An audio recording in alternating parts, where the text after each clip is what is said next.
Welcome back to Superior Sunrise. Now joining me is Josh Phifer with Barnowl.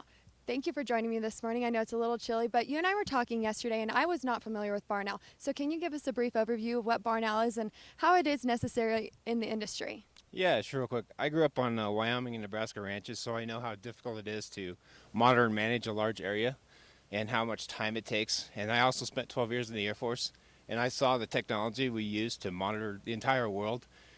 So what we're doing is setting up some really easy to use, low cost technologies, specifically a wireless network that's really cheap compared to cellular. And then from there we can start plugging in sensors to monitor whatever ranchers need to monitor. When I was reading over Barnowl, what I thought was interesting, I come from a farming family, and it is crazy to see how the technology has really improved over the years and how it really has helped our productivity. So why do you think there's a need for it in the livestock industry? Well, there's a number of benefits. First is time. I can save ranchers a lot of time, which equates to money, and also just the security of knowing, that all my water tanks are full, my gates are closed, and I know where all my livestock are at.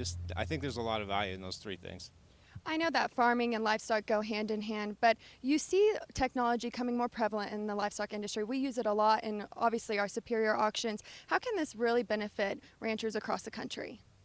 Well, I get it. It just there's the time savings, and with it, with the computerized analytics that go behind it, we can help ranchers optimize their operations.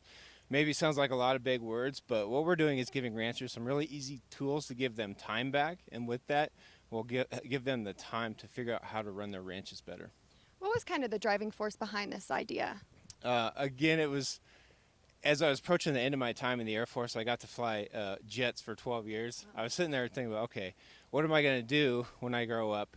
And I was watching a video feed from Afghanistan. I was like, it would be really cool if ranchers could monitor ranchers with a drone. And we're still looking at drones, but right now the wireless network and the persistent monitoring of a sensor in the water tank, on the gate, on the livestock, I think is a bigger value driver. Well, I think it's a great concept, and I look forward to reading more about it and learning more about it. And thank you for joining me this morning. When we come back, two special guests. Don't go anywhere.